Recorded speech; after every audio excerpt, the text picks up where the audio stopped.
పాలకుడు లేని రాజ్యం కుక్కలు చించిన విస్తరవుతుంది అనడానికి సజీవ సాక్ష్యం సిరియా.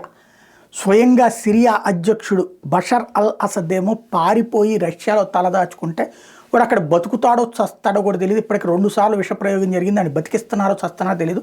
వాడు ప్రపంచ దేశాలోళ్ళు ఇచ్చినటువంటి ఆర్థిక సహాయాలను తీసుకుపోయి రష్యాలో దాచిపెట్టుకున్నాడు. ఆడు కర్మగాలి. ఆ రష్యా ఆ డబ్బులన్నిటి తినేయాలంటే ఈయన లేపేయాలి. అది చేస్తుంది. కోట్లకి కోట్లు కాదు, లక్షల కోట్ల రూపాయల ఆస్తులు ఉన్నాయి. రష్యాకి ఇప్పుడున్న ఆర్థిక అవసరాలు ఇచ్చేటంటోడు లేపేసి అదంతా తినేసేయాలనుకుంటుంది. అక్కడ అదొక ప్రయత్నం జరుగుతుంది. అందుకే చావు బతుకుల మధ్యన ఉన్నాడు అనుకోవాలి.